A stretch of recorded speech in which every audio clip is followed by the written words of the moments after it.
एक तरफ श्रीमद् भागवत कथा को रखा तो भागवत कथा का पलड़ा भारी रहा और बाकी सभी साधन हल्के पड़ गए। तब ब्रह्मा जी को पता लगा कि आखिर ये श्रीमद् भागवत कथा सभी वेदों शास्त्रों का सार है। पूरे संसार में तारने वाली कथा है श्रीमद् भागवत कथा। जब सुखदेव जी परीक्षित जी को श्रीमद् भागवत कथा सुनाने लगे तो देवता अमृत का कलश लेकर आ गए। सुखदेव जी ये अमृत परीक्षित जी को पिला दीजिए और बदले में भागवत का अमृत हमें दे दीजिए।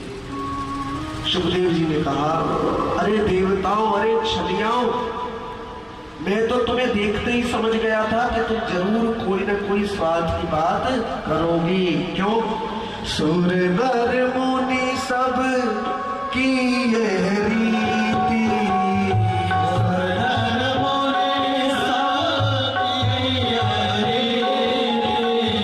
स्वार्थ लागी करे सब प्रीति, स्वार्थ लागी करे सब प्रीति।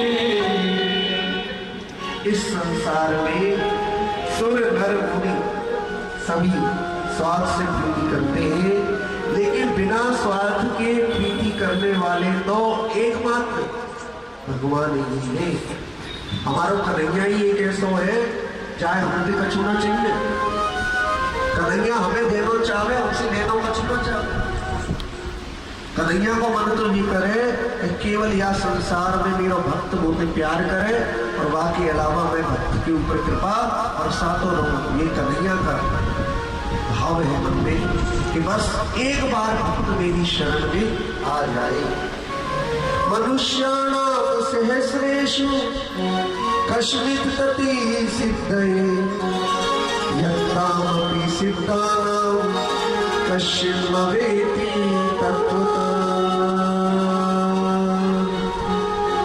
करोड़ों मनुष्यों में से कोई एक मनुष्य भगवान की प्राप्ति के लिए प्रयास करता है और उन करोड़ों मनुष्यों में से भी कोई एक ही भगवान को तत्व से जान पाता है। बांके बिहारी की भक्ति इतनी आसान नहीं है। बांके बिहारी की भक्ति के लिए तो बहुत प्रयास करना पड़ता है। तलवार की धार पर चलना आसान है, लेकिन भगवान की भक्ति के मार्ग पर चलना आसान नहीं है। नैनों की पुतली में मेरे श्याम की तस्वीर हो, हर घड़ी दर्शन करूं ऐसी मेरी तकदीर हो। आरज़ू है इस दिल में इतनी, हाथ में वृंदावन वास की लकीर हो। नैनों की पुतली में मेरे श्याम की तस्वीर हो।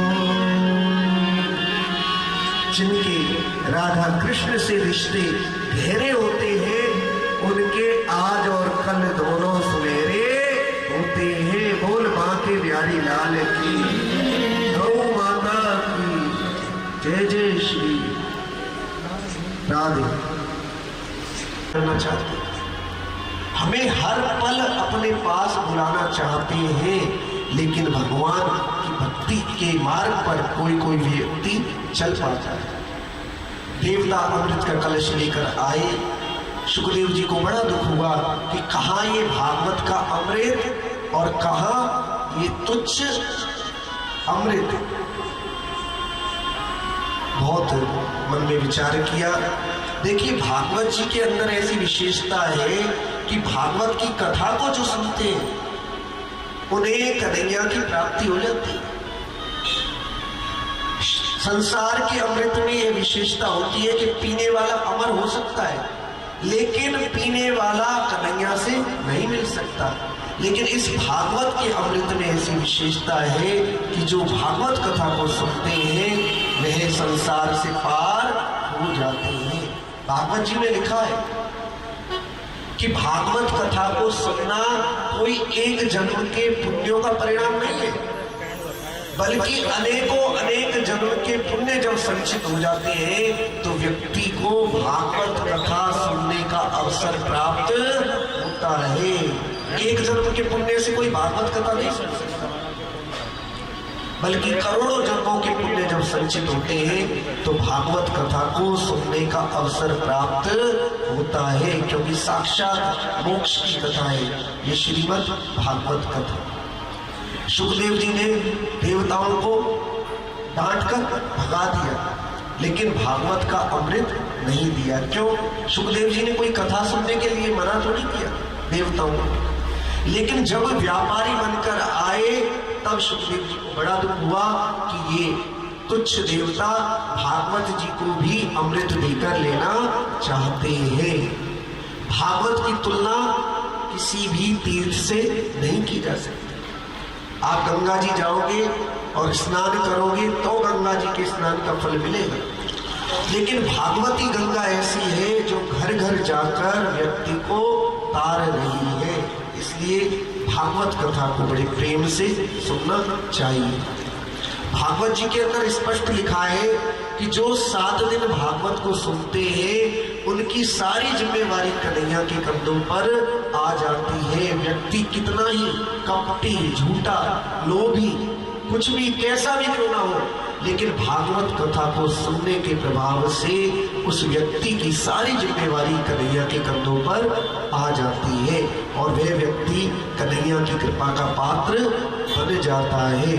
और जब कन्हैया की कृपा का पात्र बन जाता है तो व्यक्ति का मन भगवान की भक्ति के अलावा कहीं नहीं लगता और भक्त कह उठता है, कान्हा से दिल क्यों लगाया है, ये मैं जानूं या वो जाने। कान्हा से दिल क्यों लगाया है, ये मैं जानूं या वो जाने। छलिया से दिल क्यों लगाया है, ये मैं जानूं या वो जाने। छलिया से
दिल दीवाना किया, मुझे इस जग से बेगाना किया।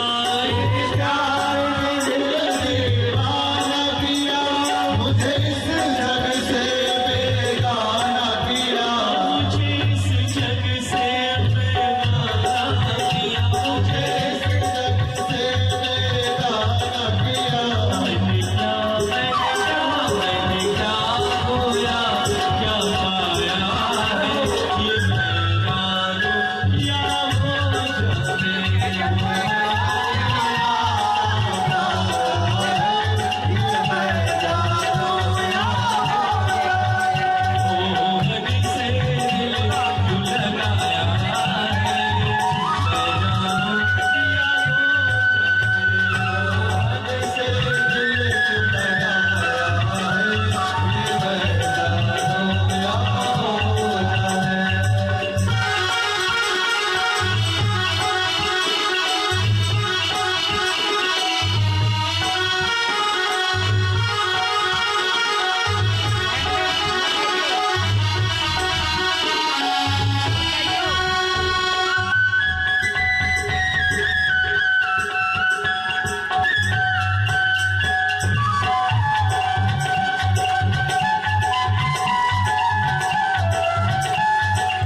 मैं जानूं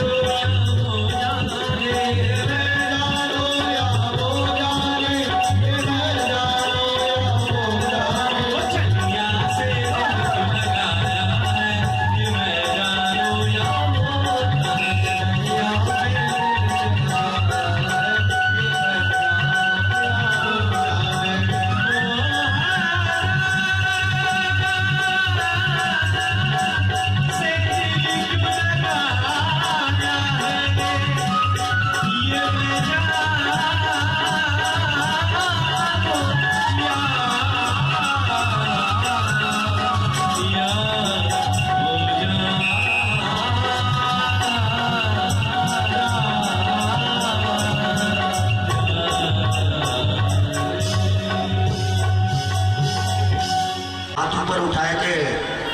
बांके बिहारी लाल की, गौ माता की अर्पण और दोनों हाथों से समर्पण होता है। बांके का काम जब भक्त समर्पण कर देता है तो हाथ खड़े करके बांके बिहारी से प्रार्थना करते हैं।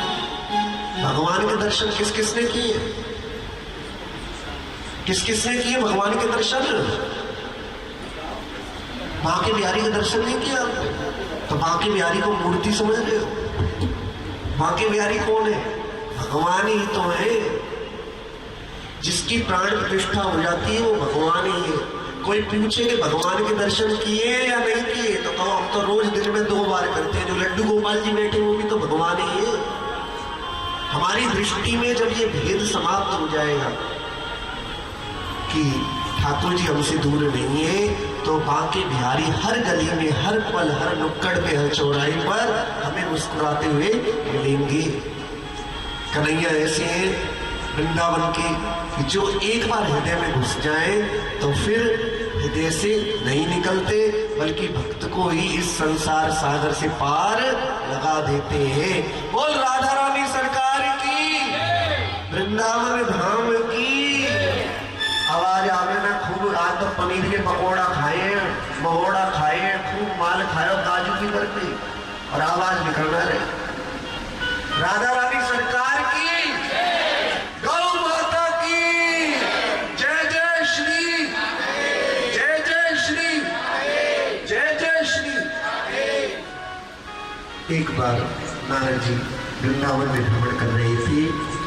नारद जी ने देखा कि एक युवती और उसके पास दो वृद्ध पुरुष लेटे हुए हैं और वह युवती जोर जोर से रो रही है। नारद जी ने सोचा कि हम ठहरे संत, इस संसार की खटपट से हमें क्या लेना। नारद जी आगे बढ़े, तभी आवाज आई, नारद जी रुक जाइए। और जब पलट कर देखा और पास गए तो पूछने लगे, नारद जी देवी आपका क्या परिचय। उस युवती ने परिचय दिया, नारद जी और ये दोनों वृद्ध पुरुष हैं मेरे पुत्र ज्ञान और वैराग्य हैं। धन्य है ये वृंदावन धाम, यहाँ पर आकर मैं तो युवा हो गई, लेकिन मेरे दोनों पुत्र ज्ञान और वैराग्य अभी भी वृद्ध हैं। हे नारद जी आप तो संत हैं। और नारद जी का अर्थ क्या है? नारद, जिसकी बात तीनों लोकों में स्वयं भगवान भी रद्द ना कर सके वह नारद जी है। नारद, जिसकी बात कहीं पर भी रद्द ना हो तीनों लोकों में। नारद जी से भक्ति महारानी निवेदन करने लगी कि कोई ऐसा उपाय कीजिए जिससे मेरे दोनों पुत्र ज्ञान और वैराग्य फिर से युवा हो जाए। निवेदन किया तो नारद जी ने वेदों का पाठ किया, उपनिषदों का पाठ किया, सब कुछ सुनाया। ज्ञान और वैराग्य की मूर्छा तो भंग होती है, लेकिन फिर से मूर्छित हो जाते हैं। भक्ति महारानी रोने लगी। नारद जी कहने लगे, हे भक्ति बिल्कुल चिंता मत करो, क्योंकि कन्हैया कहीं दूर थोड़ी गए हैं। कन्हैया तो अपने भक्तों के हृदय में वास करते हैं।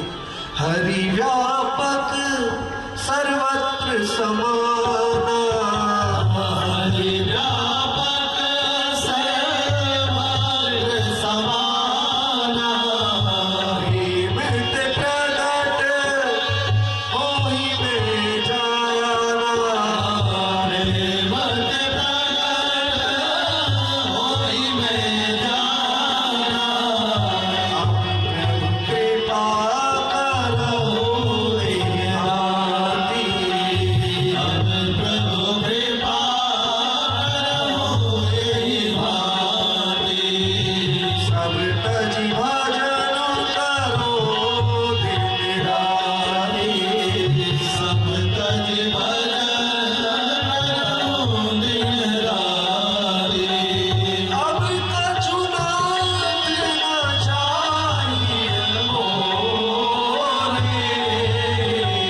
अब कछु नाथ न चाहिए मोरे,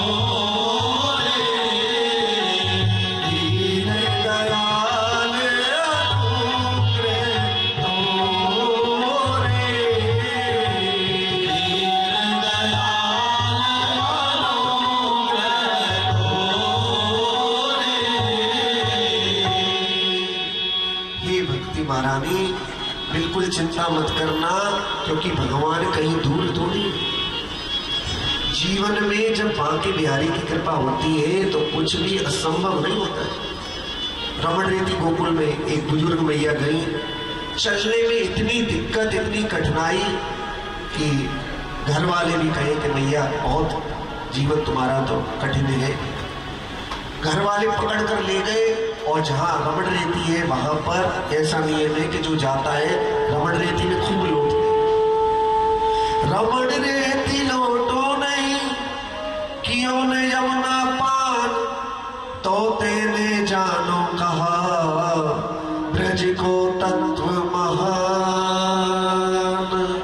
जब मैया ने उस ब्रजरज की जादू का, ब्रजरज के चमत्कार के बारे में सुना तो चलने में असमर्थ थी, पैरों को उस बालुका में दबा दिया और बांके बिहारी से अर्जी लगाई, हे कन्हैया, हे रमण बिहारी, क्या ऐसा भी हो सकता है मैं चलकर तुम्हारे दर्शन करने के लिए आऊं?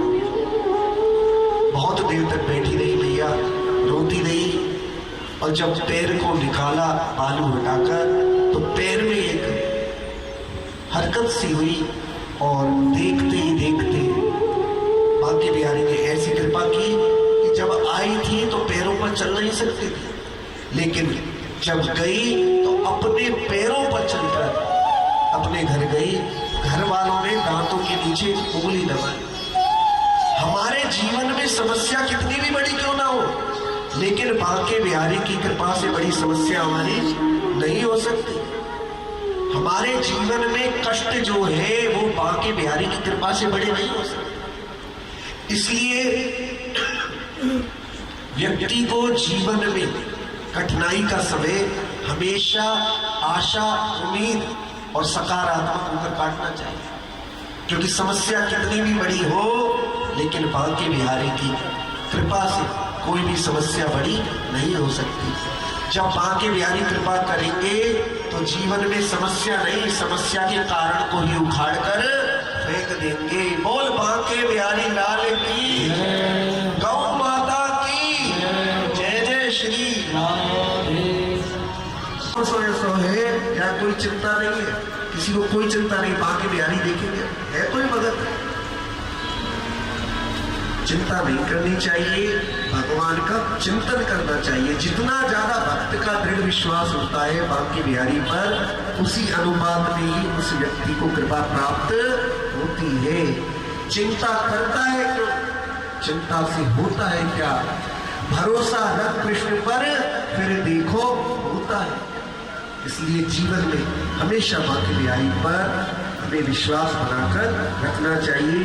बांके बिहारी की कृपा का जो आसरा है वह हमारी सभी चिंताओं से ऊपर है। बुझती शमा फिर से जल सकती है, कश्ती भंवर से निकल सकती है। हिम्मत न हार, इरादे न बदल, तकदीर तेरी किसी वक्त भी बदल सकती है। बोल बांके बिहारी लाल की, गौ माता की। आज बहुत लंबी कलश यात्रा है, नहीं हमारे सामने थक गए सारे सवेरे से। और जब कथा सुनो, धार्मिक अनुष्ठान हो तो सिर को ढककर बैठना चाहिए हमेशा, बहुत फल मिलता है जी। अगर आप माथे को ढककर, सिर को ढककर कोई भी धार्मिक कार्य, धार्मिक पूजा, आप भागवत कथा सुने तो उसका फल कई गुना हो जाता है। इसलिए हमेशा धार्मिक कार्यक्रमों में सिर को ढककर बैठना चाहिए। भक्ति महारानी को आश्वस्त किया, हे भक्ति महारानी, जब तक तुम्हारे दोनों पुत्र ज्ञान और वैराग्य को फिर से युवावस्था प्रदान में करा दूंगा, तब तक मैं नारद चुप नहीं बैठा। नारद जी सबके पास गए। देखिए, अब जो कथा हम कह रहे हैं उसे बड़े ध्यान से सुनना। क्यों? क्योंकि जो कार्य संसार में किसी भी साधन से नहीं हो सकता, वह भागवत कथा से कैसे होगा? अब ये बात भागवत कथा के माध्यम से पता लगी। भी संतोषजनक उत्तर नहीं दे पाया, बहुत चिंता हुई। और जीवन में जब चिंता होती है तो चिंता को हरने के लिए भगवान कृपा करके जीवन में संत और भक्त भेजते हैं।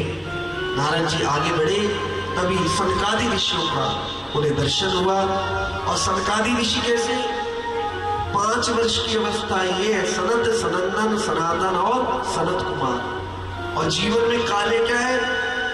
जीवन में कार्य यही है कि एक भाई कथा कहते हैं और बाकी 3 कथा सुनते हैं, फिर दूसरे कथा कहते हैं, बाकी 3 कथा सुनते हैं। भगवान की कथा ही जिनका जीवन है।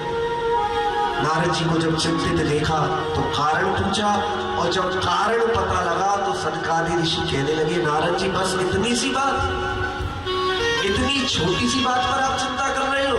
ये तो कोई चिंता की बात नहीं। अगर ज्ञान और वैराग्य को फिर से युवावस्था प्राप्त कराना चाहते हो तो उन्हें श्रीमद् भागवत कथा सुनाओ, श्रीमद् भागवत कथा सुनाओ। नारद जी कहने लगे, महाराज वेद पुराण उपनिषद शास्त्र सब कुछ सुनाकर भी जब उनकी मूर्छा भंग नहीं हुई तो ये श्रीमद् भागवत कथा सुनाकर क्या हो जाए। सनकादि ऋषि कहने लगे, नारद जी आप ज्ञानी जैसी बात तो कर रहे हो, लेकिन आपकी बात सत्य के नजदीक नहीं। अच्छा एक बात बताइए, यदि आपको आम के फल का स्वाद लेना है और कोई व्यक्ति आम की जो पेड़ है उसकी टहनी और पत्तों को चबाने लगे तो क्या आम के फल का स्वाद मिलेगा? कोई कहे जी आम के फल तो आम के पेड़ पर ही मिलते, इसलिए जो स्वाद आम के फल में होगा वही स्वाद टहनी और पत्तों में होगा। तो जिस प्रकार टहनी को चबाने से आम के फल का स्वाद नहीं मिल सकता, उसी प्रकार इस भागवत कथा को सुनाए बिना भी उनका कल्याण नहीं हो सकता। किसी मैया के घर में घी समाप्त हो जाए और रिश्तेदार आए और मैया सोचे कि दूध से ही घी बनता है, इसलिए दूध में ही पूड़ियों को सेक लेते, तो क्या दूध में पूड़ियां सिक जाएंगी? नहीं सिक सकती। क्यों? क्योंकि दूध से घी बनाने की एक प्रक्रिया है। लेकिन संतों की कृपा हो तो कुछ भी हो सकता है।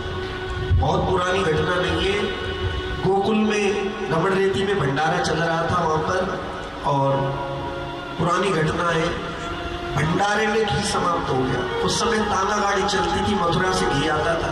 गुरुजी के पास सभी भागे गए, गुरुदेव घी समाप्त हो गया और भक्त भूखे बैठे। गुरुजी ने कहा कोई बात नहीं, सब अपनी अपनी बाल्टी उठाओ और चलो यमुना मैया के पास। यमुना क्योंकि मैया है इसलिए अपने बच्चों को अपने द्वार से भूखा नहीं जाने दे। और गुरुजी ने प्रार्थना की, हे यमुना मैया, तेरे दर से बच्चे भूखे चले गए, ऐसा हो नहीं सकता, हमें घी उधार दे दो और हम जब कार्य हो जाएगा तो आपको घी वापस कर देंगे।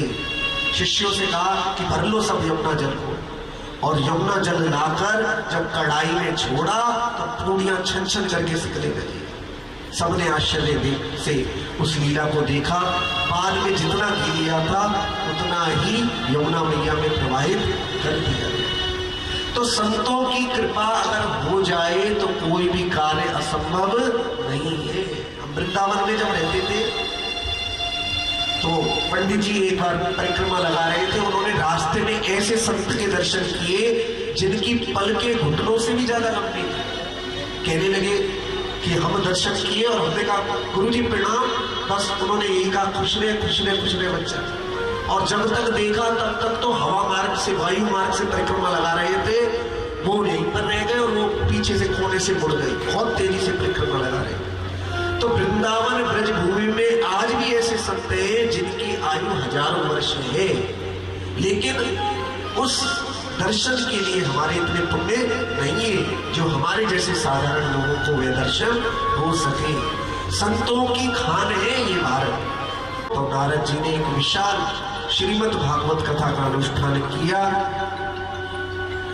बहुत दूर दूर से लोग कथा को सुनने के लिए आए, और जैसे ही भक्ति महारानी को पता लगा, भक्ति महारानी अपने दोनों पुत्र ज्ञान और वैराग्य को लेकर आई, और जैसे ही करने नहीं, भैया कीबोर्ड को बंद करो। कार्य कभी किसी के पूरे हो सकते नहीं, कार्य कभी किसी के पूरे हुए नहीं, लेकिन बुद्धिमान व्यक्ति वही है जो जीवन की खटर पटर में से समय निकालकर 7 दिन श्रीमद् भागवत कथा सुन ले और कन्हैया के धाम में अपना रिजर्वेशन पक्का कर ले। बोल मां के बिहारी लाल की, गौ माता की जय जय श्री, जय जय श्री, जय जय श्री। ऐसी श्रीमद् भागवत 7 दिन नियम पूर्वक। ये कथा भगवान की कथा है, मोक्ष की कथा है, इसलिए इस कथा को 7 दिन तक बड़े ही प्रेम से सुनना चाहिए, क्योंकि ये भागवत कथा ऐसी है जो हमें कन्हैया से एक ना एक दिन मिला देगी। और मन क्या कह उठेगा, मेरे उठे विरह की पीर सखी, वृंदावन जाऊंगी सखी वृंदावन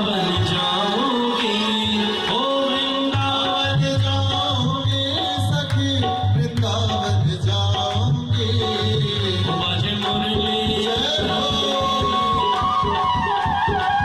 बाजे मुरली जमुना तीर सखी वृंदावन जाऊंगी भज मुरली रमणा तीर सखी वृंदावन जाऊंगी बाजे मुरली जमुना तीर सखी वृंदावन जाओगे भज मुरली रमणा तीर सखी वृंदावन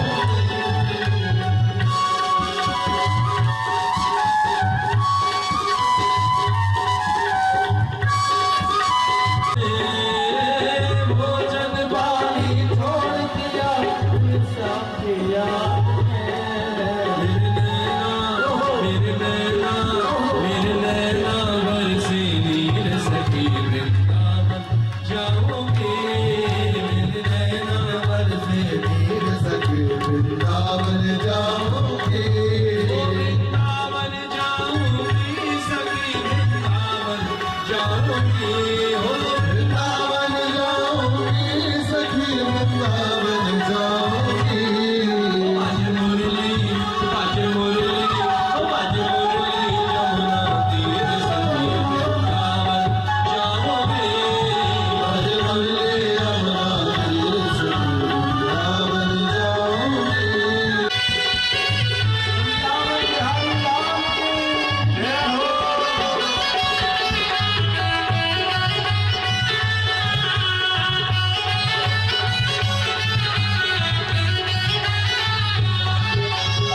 श्याम सलोनी सूरत पे दीवानी हो गई हो सलोनी सूरत पे दीवानी हो गई दीवानी हो गई मैं दीवानी हो गई मैं दीवानी हो गई मैं दीवानी हो गई श्याम सलोनी सूरत पे दीवानी सलोनी सूरत पे दीवानी हो गई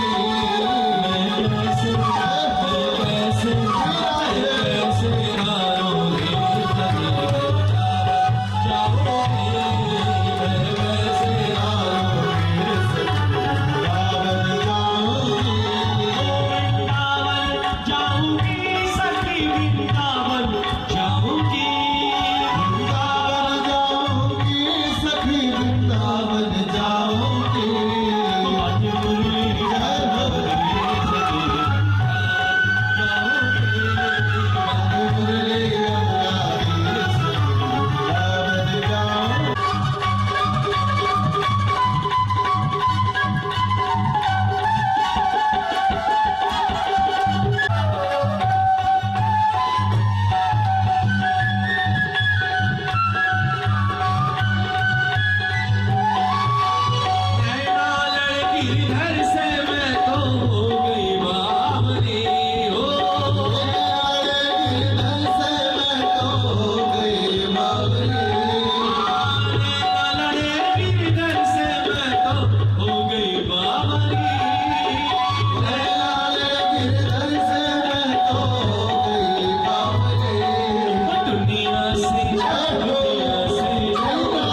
कोई छिलका, ना कोई बीज, केवल और केवल रस ही रस।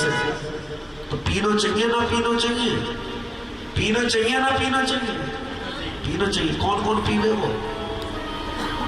कछु भैया तो ऐसे होंगे जो कलश एक उठाए ले और फिर पूछेंगे कि ये कलश लास्ट में कितने बजे मिलेंगे? कलश कब मिलेंगे? 2 तारीख को बता देना कितने बजे मिलेंगे कलश। जीवन में कार्य बहुत जरूरी है, लेकिन भगवान की कथा सबसे ज्यादा जरूरी है।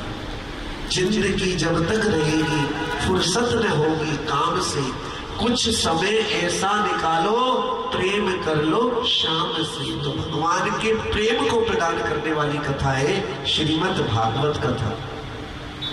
इस कथा को जो जीवन में सुनते हैं, उनकी भक्ति के प्रभाव से उनके जीवन में शांति तो आती ही है। इस भागवत कथा के प्रभाव से उनके कुल की कई पीढ़ियां तर जाती हैं, भागवत कथा के सुनने के प्रभाव से। ये हमारे भक्त बैठकर कथा सुन रहे हैं, और ये कथा जो की जा रही है वास्तव में भगवान की एक साक्षात कृपा है, क्योंकि बड़े ही शुद्ध भाव से, बड़े ही प्रेम से, बड़ी ही लगन से इस भागवत कथा का आयोजन किया गया है। तो जब एक बार जोरदार तालियां जिन्होंने इतनी सुंदर कथा आयोजन की है, हम धन्यवाद देते हैं हमारे बड़े भैया पवन मित्तल जी को नजफगढ़ से। एक बार जोरदार तालियां इनके लिए भी, क्योंकि बड़ा ही इनका प्रेम, बहुत भगवान की कृपा। हमारे जोगिंदर मित्तल जी, हमारे राजकुमार मित्तल जी, आनंद जी, विपिन जी और जितने भी भक्त हैं, हमारे गोल्डी जी, सभी राधा रानी की कृपा से, गौशाला से, गौ माता की सेवा से जुड़े हुए हैं। और भी भक्त हैं जिनके नाम हमें याद नहीं आ रहे, लेकिन सभी भक्त गौ माता की सेवा से जुड़े हुए हैं। ये कथा वास्तव में गौ माता की कृपा से ही हो रही है, क्योंकि आप सबको विदित है कि बीच में परिवार के ऊपर एक ऐसा दर्द भी आया जिसे शब्दों में बयान नहीं किया जा सकता। बड़ी इच्छा थी पूज्य ताई जी की कि कथा को सुनूं, लेकिन भगवान की कुछ इच्छा हो रही थी। लेकिन आज भी वो सूक्ष्म रूप से हमारे बीच में ही है, और कथा को कन्हैया के धाम में बैठकर आराम से सुन रही है। बोल माँ के बिहारी लाल की, गौ माता की जय जय श्री। इस कथा के नियम क्या है, अब वो सुन लीजिए। इस कथा का सबसे बड़ा नियम ये है कि कथा सुनने वाले को वक्ता के आने से पहले आ जाना चाहिए। वक्ता पहले आ जाए और श्रोता बाद में आए तो ये अच्छा नहीं। पहले वक्ता आकर बैठ जाए और वक्ता आकर बैठे और फिर श्रोता आए तो ठीक नहीं। श्रोताओं को पहले आना चाहिए और वक्ता बाद में आए तो कोई बात नहीं। इस भागवत कथा को सुनने के दौरान अपने आहार को शुद्ध रखना चाहिए। 7 दिन तक कोई ऐसा भक्त है जो प्याज लहसुन को छोड़ दे? है कोई ऐसा भक्त? कईयों के घर में तो आता ही नहीं होगा शायद प्याज लहसुन। कौन कौन खाते हैं प्याज? ये पूछना चाहिए कौन कौन नहीं खाते। अब हाथ नीचे उठते कि हाँ भाई हम नहीं खाते। खाते तो सभी है। 7 दिन के लिए अगर हो सके तो प्याज को जरूर छोड़ देना, क्योंकि प्याज ऐसी चीज है जिसे बांके बिहारी बिल्कुल पसंद नहीं करते। अगर आप प्याज डाल दो भोजन में और बांके बिहारी को उसका भोग लगा दो तो बांके बिहारी नहीं खाएंगे, भूखे रह जाएंगे लड्डू गोपाल जी। लेकिन उस प्रसाद को, प्याज वाली चीजों को बिल्कुल नहीं खाएंगे। तो जिसको हमारे कन्हैया ना खा सके, जिसे हमारे लड्डू गोपाल जी ना खा सके, जिसे हमारे बांके बिहारी लाल ना खा सके, तो ऐसी चीज को हमें भी त्याग देना चाहिए। प्याज लहसुन काम वासना को बढ़ाती है, क्रोध को बढ़ाती है। हमारे वृंदावन में कहते थे धिक देवदत्तम सिंचती प्राणम, देवदत्त को धिक्कार है, प्याज के पौधों में पानी लगाता है। भक्ति मार्ग पर चलने वालों के लिए बिल्कुल वर्जित है प्याज। हमें मालूम है तो हमारी बात से प्याज तो नहीं छोड़ोगे, हो सकता है कथा ही छोड़ दो। तो इसलिए 7 दिन के लिए तो छोड़ सकते हो। ऐसा कौन सा भक्त है जो 7 दिन के लिए छोड़ देगा? जब तक भागवत कथा चल रही छोड़ दो। सच्ची में भाई, ये तो सारे के सारे भक्त हैं, तो एक बार जोरदार तालियां इन भक्तों के लिए भी। बहुत सुंदर। ज्यादातर भक्तों ने कहा है कि हम 7 दिन के लिए प्याज को छोड़ देंगे। भागवत कथा का बहुत प्रचार करना चाहिए। ये नहीं कि हम और आप सोचें कि हमारा ही कल्याण हो जाए। अपने सगे संबंधियों को, रिश्तेदारों को, मित्रों को देकर न्योता बड़े प्रेम से बुलाना चाहिए। इस भागवत कथा में लिखा है कि भागवत कथा सुनने के लिए सभी लोगों को आदर पूर्वक सम्मानित करना चाहिए, उन्हें आदर पूर्वक बुलाना चाहिए भागवत कथा सुनने के लिए, जिससे भागवत कथा के प्रभाव से वह संसार सागर से पार हो सके।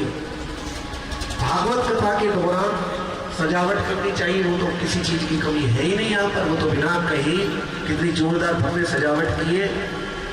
भागवत कथा वाले स्थल को खूब सजाना चाहिए। इसके अलावा भागवत कथा के दौरान अपने आहार का विशेष ध्यान रखना चाहिए। अगर एक समय भोजन करने से भागवत कथा सुनने में मन लगे, एक समय भोजन करना चाहिए। और अगर 2 समय भोजन करने से भागवत कथा सुनने में मन लगे तो 2 समय भोजन करना चाहिए। लेकिन कथा से बिल्कुल पहले भोजन नहीं करना चाहिए, नहीं तो फिर पलक ऐसे आंखें झुकी नहीं। जैसे भी भगवान की कथा में मन लगे, आहार उतना ही सात्विक करना चाहिए। आलू के पराठे खा के आओगे तो नींद तो आवेगी आवेगी, झोंका तो आएंगे ही आएंगे। इसलिए सात्विक भोजन, निंदा चुगली से बिल्कुल दूर रहना चाहिए। किसने क्या किया, किसने नहीं किया, ये जिम्मेवारी हमारी और आपकी नहीं है, ये ठेकेदारी भगवान की है। इसलिए कौन क्या कर रहा है, इसके विषय में हमें ज्यादा चर्चा करने की कोई आवश्यकता नहीं है। जो जैसा करेगा वैसा फल पाएगा। इसलिए हमें सुधार करना है सबसे पहले अपना। सच्चा उपदेश वो नहीं होता जो वाणी से दिया जाए, सच्चा उपदेश वो होता है जो आचरण से दिया जाए। मान लीजिए कोई व्यक्ति झूठ बोलता है तो उसे इस बात को कहने की जरूरत ही नहीं कि झूठ मत बोलो। क्यों? उसे देखकर ही सब लोग समझते भाई ये सत्य बोलने वाला व्यक्ति। इसलिए जीवन में हमेशा इस बात का ध्यान रखिए कि दूसरों के अंदर अवगुण देखना ये सबसे बड़ा अवगुण है। देखिए भगवान की सृष्टि बनी है 3 गुणों से, सतोगुण, रजोगुण, तमोगुण। और भगवान ने सबको अलग अलग तरह का मन दिया है। कोई व्यक्ति है जिसे भगवान से बड़ी आसक्ति है, और कोई व्यक्ति ऐसा है जिसे भगवान से कोई मतलब नहीं है। तो ये सभी गुणों के हिसाब से चल रहा है। अगर हम और आप सतोगुण में भगवान की भक्ति करते हैं तो ये हमारे ऊपर विशेष कृपा है। लेकिन जीवन में किसी भी व्यक्ति से किसी भी परिस्थिति में घृणा नहीं करनी चाहिए, क्योंकि सभी लोग अपने अपने गुणों के हिसाब से कार्य कर रहे हैं। राम जी है तो रावण भी है, कृष्ण है तो कंस भी है। और ऐसा नहीं है कि राम जी के समय राक्षसों की कोई कमी थी। जब राम जी धरती पर आए तब भी राक्षस बहुत थे। इसलिए हम और आप रहते हैं संसार में तो एक से एक बड़े राक्षस पड़े हुए हैं। लेकिन तुलसी बाबा क्या कहते हैं? तुलसी या संसार में सबसे मिलिए थाए, ना जाने किस वेश में नारायण मिल जाए। बुरे से बुरे व्यक्ति के अंदर भी भगवान होते हैं। इसलिए किसी से भी घृणा मत कीजिए, सबके अंदर भगवान को याद कीजिए। जब भगवान देखोगे तो मन निर्मल हो जाएगा, हर रूप में भगवान के दर्शन होंगे। भक्त क्या कहेगा? सिया राम में सब जग जानी, सिया राम में सब जग जानी, करऊं प्रणाम जोरी जुग पानी, करऊं प्रणाम जोरी जुग पानी।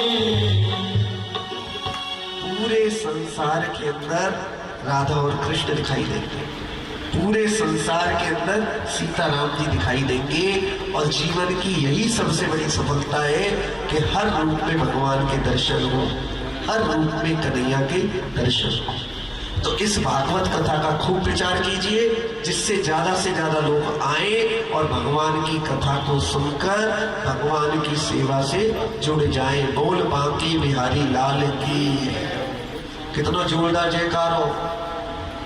प्रसाद तैयार है वो, अब तो जोरदार जयकारो लगा दो। राधा रानी सरकार की, गौ माता की। एक बरसाने की मैया हो ना यहाँ पे, तो तुमसे ज्यादा जयकारो लगा ले अकेली। एक बार जोरदार जयकार। बांके बिहारी लाल की, गौ माता की जय। जय श्री, जय जय श्री, जय जय श्री, जय जय श्री, जय जय श्री। कल से कथा का समय है 3 से 6 बजे तक। समय क्या है? कितने बजे तक आओगे? 5 बजे तक, 4 बजे तक?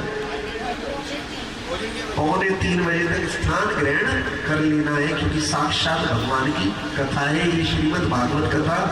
और जब भी आपको समय मिले तो हमारे भैया आनंद जी, विपिन जी के साथ और भक्तों के साथ आप श्री राधा रानी गौशाला भी आइए, क्योंकि वो गौशाला किराए की जगह पर है। वहां पर गौ माता के लिए बहुत सारी ऐसी चीजें हैं जो करने की, और हम थोड़ी करेंगे, वो तो भक्ति करेंगे गौ माता की। इसलिए जब भी मौका मिले तो आप लोग जरूर आइए। श्री राधा रानी गौशाला पपरावट गांव, श्री राधा रानी गौशाला दौलतपुर गांव, जहां पर लगभग 550 गौ माताएं थी, और जगह भी हमारी खुद की नहीं है। इस किराए के शरीर से किराए की जगह पर जगह लेकर गौ माता की सेवा का एक छोटा सा प्रयास कर रहे हैं कि जो गौ माताएं दूध नहीं देती, सड़क पर घूमती है, जो नंदी बिजार बछड़े, बूढ़ी गाय, कमजोर गाय, एक्सीडेंटल गाय जो वृद्ध हो जाती है, ऐसी गायों की सेवा हम कर सके।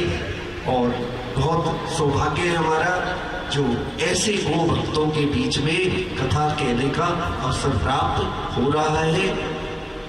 हमें आपसे गौ माता के लिए 2 रोटी भी चाहिए, क्योंकि जब हम जाएंगे यहाँ से कथा करके तो आपकी रोटी गौशाला पहुंचा देंगे और गौ माता रोटियों को खाएगी। आप दोगे हमें 2 रोटी? दोगे 2 रोटी? कौन कौन देगा 2-2 रोटी? सभी देंगे। अपने हाथों से बना कर लाना 2-2 रोटी गौ माता के लिए। और सब्जियों के छिलके हो, जो आप उसमें प्याज ना हो, लहसुन ना हो, ऐसे सब्जियों के छिलके, गुड़ और गौ माता जो भी खा सके आप लेकर आइए। 1 हफ्ते तो है ही हम आपके बीच में, तो 2 से 8 चलेगी कथा, तो 8 तारीख तक तो आपकी रोटी गौशाला में जाती रहेगी। उसके बाद भी भगवान कृपा करेंगे, ऐसा हमारा विश्वास है। कल से सभी को 2-2 रोटियां लेकर आनी है। एक बात और जोड़ दें, क्योंकि हम स्वार्थी है थोड़े से, केवल आपकी 2 रोटी नहीं चाहिए हमें, बल्कि आपके पड़ोसी की 2 रोटी और चाहिए। जो अपने आसपास के फ्लैट हैं वो है, उनसे भी कहकर 2-2 रोटी ले आना। देखिए, आपके और हमारे लिए बहुत छोटी सी बात है, 2 रोटी से क्या होगा, लेकिन जीवन में हमने अनुभव किया कि जो गौ माता जीवन में प्राण छोड़ने वाली होती है, अगर मुंह के आगे उसके चारा रख दिया जाए नहीं खाएगी, चौकर रख दो नहीं खाएगी, गुड़ रख दो नहीं खाएगी, लेकिन जीवन की अंतिम श्वास तक कोई चीज खाती है तो वो खाती है रोटी।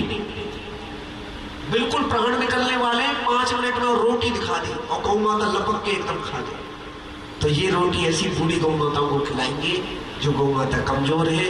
तो आपके लिए 2 रोटी हो सकता है कोई बड़ी बात नहीं है, लेकिन हमारी गौ माता के लिए वो 2 रोटी उनकी जिंदगी है। इसलिए आप 2 रोटी जरूर लेकर आए, अपनी भी लेकर आए और अपने पड़ोसियों की भी 2 रोटी लेकर आए। एक बुजुर्ग थे, शक्कर साइकिल चलाते थे, गौशाला में आते थे, जहां देखो साइकिल में कैरियर पर, हैंडल पर, जहां देखो वहीं पर रोटी रोटी बंधी होती थी। हमने पूछा, बाबा ये रोटी कहां से लेकर आते हो आप इतनी सारी रोटी?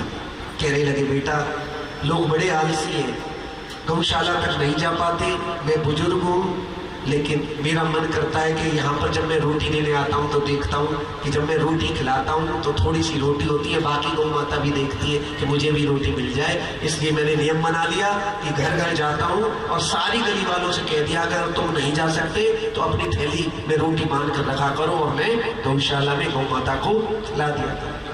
बहुत बुजुर्ग थे, झुककर साइकिल चलाते थे, लेकिन कैसे साइकिल चलाते थे हमें बड़ा आश्चर्य होता। कमर झुकी हुई थी, लेकिन गौ माता के लिए साइकिल पे रोटी इकट्ठी करके लाते थे।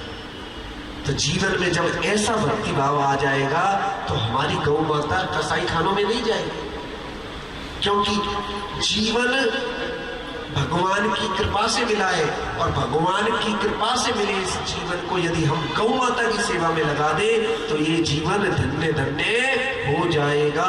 जीना तो है उसी का जिसने ये राज जाना, है काम आदमी का औरों के काम आना। इसलिए आप लोग जरूर लेकर आए गौ माता के लिए रोटी, और भूल ना जाना जरूर कथा में समय से आना। कथा का समय है 3 से 6 बजे तक। ज्यादा अपनी बात का विस्तार न करते हुए सभी भक्तों से को साधुवाद, सभी आयोजकों को, पूरे मित्तल परिवार को साधुवाद, जिन्होंने इतना सुंदर कार्यक्रम आयोजित किया है। एक बार जोरदार तालियां इस मित्तल परिवार के लिए। इतना सुंदर यहाँ पर प्रयास किया गया है भगवान की भक्ति से जोड़ने का, तो आप लोगों को बहुत बहुत व्यासपीठ से आशीर्वाद। कल से सभी समय से आएंगे, और भागवत कथा के लिए भागवत कथा का ज्यादा से ज्यादा प्रचार कीजिए। जीवन में दूसरे को भगवान की भक्ति से जोड़ देना ये भी बहुत बड़ी सेवा है। सबको बताइए भागवत कथा हो रही है, चलो चलो चलो, सबको बुलाइए निमंत्रण देकर, क्योंकि जो भगवान की कथा को सुनेगा वो संसार से तरेगा। बोल माँ के बिहारी लाल की, गौ माता की जय जय श्री। एक बार सभी भक्त खड़े हो जाए।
गाना होता है तो भक्त क्या कहता है, किशोरी कुछ ऐसा इंतजाम हो जाए, किशोरी कुछ ऐसा इंतजाम हो जाए, अभी कुछ ऐसा इंतजाम हो जाए, किशोरी कुछ ऐसा इंतजाम हो जाए, जुबा पे राधा राधा राधा नाम हो जाए, जुबा पे राधा राधा नाम हो जाए, किशोरी कुछ ऐसा इंतजाम हो जाए।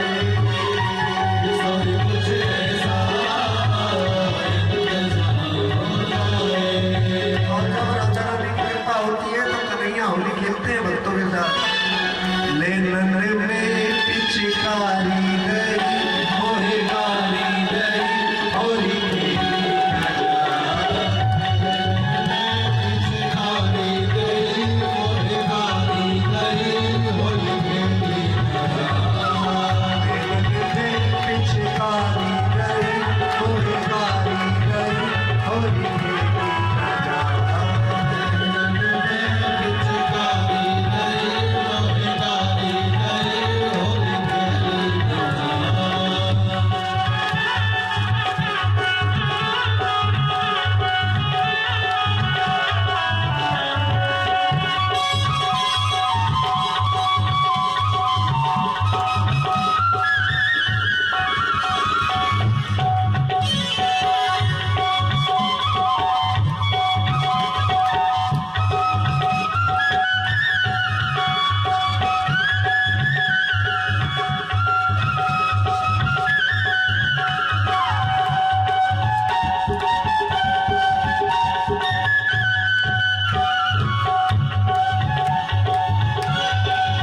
होली के दिन मोते दूनो दूनो अटके, होली के दिन मोते दोनों दोनों अटके, होली के दिन मोते दूनो दूनो अटके, होली के दिन मोते दोनों दोनों अटके, आज जाए कोई देख चिपट के, आ जाए मोहे देख चिपट के, नारी में और खूब मुस्काए होली खेली राजा। मोहे गाली गई होली खेली राजा। लेनन में पिचकारी गई, मोहिकारी गई, होली खेली राजा। पिचकारी गई मोहे गाली गई होली खेली राजा। बोल बांके बिहारी लाल की जय, जय जय श्री राम, जय जय श्री राम, जय जय श्री राम। आज की यजमान आ जाए आरती के लिए। यजमान श्री बांके बिहारी हरि आरती गाओ, हे गिरधारी हरि आरती गाओ, हे गिरधारी हरि आरती गाओ, आरती गाओ प्यारे आपको मनाओ, आरती गाओ प्यारे आपको मनाओ, बिहारी हरि आरती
हरिः ओम देवः शान्ति अंतरिक्षं शान्ति पृथिवी शान्तिरापः शान्तिरोत्रयः शान्ति वनस्पतयः शान्ति विषयदेवः शान्ति ब्रह्म शान्तिः सर्वगुण शान्तिः शान्तिरेव शान्तिः सामा शान्तिरेधे हरिः ओम नारायण सुगंध पुष्पाणि सत्य सनातन धर्म के श्रीमद्भागवत महापुराण की व्यास